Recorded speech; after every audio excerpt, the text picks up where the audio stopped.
আসসালামু আলাইকুম, আশা করছি সকলেই ভালো আছেন। আজকের এই ভিডিওতে আমরা 65,000 টাকার আশেপাশে একটি পিসি বিল্ড করব।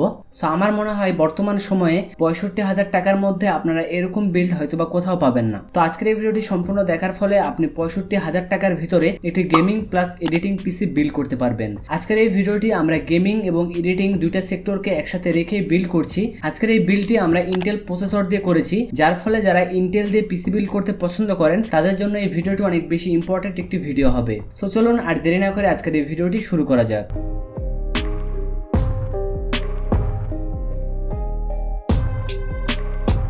আজকের ভিডিওতে আমরা প্রসেসর হিসেবে রেখেছি Intel core i5 12400F। So Intel 12400F যখন লঞ্চ হয় তখন এটির প্রাইস 18,000 টাকার আশেপাশে ছিল, বাট আস্তে আস্তে এটির প্রাইস অনেক বেশি কমে এসেছে আর বর্তমান সময়ে এটি অনেক রিজনেবল প্রাইসে পাওয়া যাচ্ছে। যারা মিড লেভেলের গেমার আছেন তাদের জন্য এই প্রসেসরটি একটি আইডিয়াল চয়েস হতে পারে। এই প্রসেসরটিতে থাকছে 6 core 12 thread, 18 MB smart cash, 2.5 GHz up to 4.4 GHz। এছাড়া এই প্রসেসরটি LGA 1700 সকেট বেস। এই প্রসেসরটিতে আপনারা DDR4 এবং DDR5 এর র্যাম ইউজ করতে পারবেন। এখানে 256 GB পর্যন্ত ম্যাক্সিমাম র্যাম ইউজ করা যাবে। আজকের এই বিল্ডে আমরা মাদারবোর্ড হিসেবে সিলেক্ট করেছি colourful battle AX B760 MT Pro V20 M ATX motherboard. এটি একটি মাইক্রো ATX মাদারবোর্ড আর B760 সিরিজের মাদারবোর্ড হওয়ায় এখানে ইন্টেলের 12 জেন 13 জেন এবং 14 জেনের যে কোনো প্রসেসরকে সাপোর্ট করাতে পারবেন। এক কথায় LGA 1700 সকেট বেস যে কোনো প্রসেসর এখানে সাপোর্ট করবে। এই মাদারবোর্ডটিতে দুইটি DDR4 র্যাম স্লট রয়েছে এবং ম্যাক্সিমাম 64 GB পর্যন্ত র্যাম ইউজ করা যাবে। পাশাপাশি এখানে 4800 মেগাহার্টজ পর্যন্ত র্যামকে ওভারক্লক করা যাবে। এছাড়া এই মাদারবোর্ডটিতে PCI Gen 3 এবং PCI Gen 4 দুটিই সাপোর্ট করবে। আজকের এই বিল্ডে আমরা র্যাম হিসেবে সিলেক্ট করেছি Corsair Vengeance LPX DDR4 3200 MHz এর 8GB র্যাম। তো আমরা এখানে 8GB করে টোটাল দুইটি স্টিক র্যাম ইউজ করেছি, টোটাল 16GB র্যাম আমরা ইউজ করেছি। আপনারা চাইলে এর থেকে আরো বেশিও ইউজ করতে পারেন, তবে আমরা যেহেতু একটা বাজেট ওয়াইজ একটা পিসি বিল্ড করছি তো সেই ক্ষেত্রে আমাদের মাদারবোর্ডে ডুয়েল চ্যানেল র্যামই সাপোর্ট করবে, এর থেকে বেশি র্যাম আমরা ইউজ করতে পারবো না। তো সেই কারণে আমরা এখানে 8 16GB র্যাম ইউজ করছি।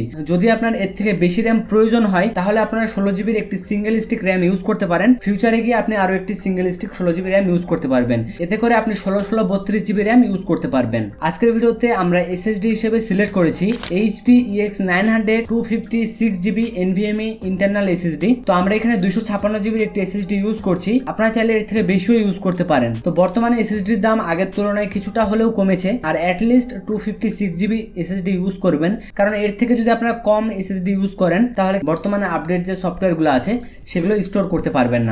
তো আপনারা অ্যাটলিস্ট 250GB SSD ইউজ করার চেষ্টা করবেন।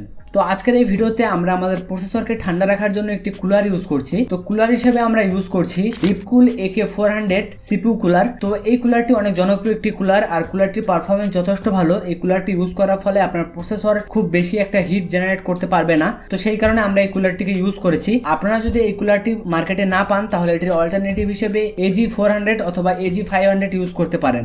আজকের এই ভিডিওতে আমরা একটি গ্রাফিক্স কার্ড ইউজ করেছি। যেহেতু আমাদের প্রসেসরে ইনবিল্ট কোনো গ্রাফিক্স থাকছে না তো সেই কারণে আমাদেরকে ডেডিকেটেড একটি গ্রাফিক্স কার্ড ইউজ করতে হবে। তো গ্রাফিক্স কার্ড হিসেবে আমরা ইউজ করেছি PNY GeForce RTX 3050 6GB dual fan GDDR6 graphics card. তো আমরা PNY এর একটি 3050 গ্রাফিক্স কার্ড পেয়েছি আর গ্রাফিক্স কার্ডটি অনেক কম প্রাইসে পাওয়া যাচ্ছে। তো 3050 গ্রাফিক্স কার্ড অ্যারাউন্ড 28 থেকে 30,000 টাকার মধ্যে পাওয়া যায়। তো এই গ্রাফিক্স কার্ডটি আমরা অ্যারাউন্ড 25,000 টাকার আশেপাশে পেয়ে গেছি, সেই কারণে আজকের এই ভিডিওতে আমরা এই গ্রাফিক্স কার্ডটিকে সিলেক্ট করেছি। আর 3050 গ্রাফিক্স কার্ড সম্পর্কে আপনারা অনেকেই জানেন, এটি পারফরমেন্স অনেক বেশি ভালো। বিশেষ করে যারা এডিটিং করেন তাদের জন্য এনভিডিয়ার গ্রাফিক্স কার্ডগুলো অনেক বেশি ভালো হয়ে থাকে। এই গ্রাফিক্স কার্ডটিতে একটি ডিসপ্লে পোর্ট, একটি HDMI পোর্ট এবং একটি DVI পোর্ট পাওয়া যাবে। এছাড়া আর অনেক ধরনের ফিচার আছে, আপনারা যদি একটু রিসার্চ করেন তাহলে গ্রাফিক্স কার্ডটি সম্পর্কে সকল বিস্তারিত জানতে পারবেন। আজকের এই ভিডিওতে আমরা পাওয়ার সাপ্লাই হিসেবে সিলেক্ট করেছি Gigabyte P550B 80+ bronze certified power supply.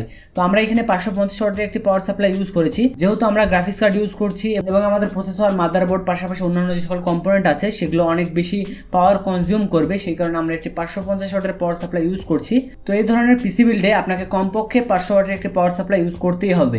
তো আমরা সেফ থাকার কারণে এখানে 550 ওয়াটের একটি পাওয়ার সাপ্লাই ইউজ করছি আর এটি একটি ব্রোঞ্জ সার্টিফাইড পাওয়ার সাপ্লাই। তো সেই কারণে আমাদের কোনো ধরনের প্রবলেম ফেস করতে হবে না 3 বছরের মধ্যে। তো যেহেতু আমরা একটি গেমিং পিসি বিল্ড করছি করছি, তো সেই ক্ষেত্রে আমাদের কেসিংটার লুকও একটু গেমিং হওয়া উচিত। সেই কারণে আজকের এই ভিডিওতে আমরা কেসিং হিসেবে সিলেক্ট করেছি গেমডিয়াস অরা GC1 NES ARGB mid tower ATS gaming casing. তো এই কেসিংটি আমি পার্সোনালি নিজেও ইউজ করছি, কেসিংটির পারফরমেন্স যথেষ্ট ভালো। পাশাপাশি এই কেসিংটিতে 4টি প্রি ইনস্টলড ফ্যান থাকছে, 3টি সামনে এবং 1টি পিছনে। আর এটা সামনেরটা পুরোটাই ম্যাশ, উপরের দিকেও ম্যাশ দেওয়া আছে, যার ফলে এয়ার ফ্লো অনেক বেশি ভালো হবে, আপনার প্রসেসরটি অনেক বেশি ঠান্ডা থাকবে। আর প্রসেসর আপনার যত বেশি ঠান্ডা থাকবে আপনার পিসিতে আপনি তত ভালো পারফরমেন্স পাবেন। সো এই ছিল আজকে 65,000 টাকার একটি বিল্ড। সো এই বিল্ডটি যারা করবেন তারা গেমিং, ভিডিও এডিটিং পাশাপাশি যাবতীয় সকল কাজ অনায়াসেই করতে পারবেন। যেহেতু আমরা ভালো মানের গ্রাফিক্স কার্ড ইউজ করেছি, সেই ক্ষেত্রে আপনাদের কোনো ধরনের প্রবলেম ফেস করতে হবে না এই পিসিটি দিয়ে। সো এই ছিল আজকের ভিডিও। আশা করছি ভিডিওটি আপনাদেরকে ভালো লেগেছে। আপনারা যদি এরকম পিসি রিলেটেড কিংবা পিসি বিল্ডের ভিডিও আরো দেখতে চান তাহলে অবশ্যই আমাদের চ্যানেলটিকে সাবস্ক্রাইব করবেন।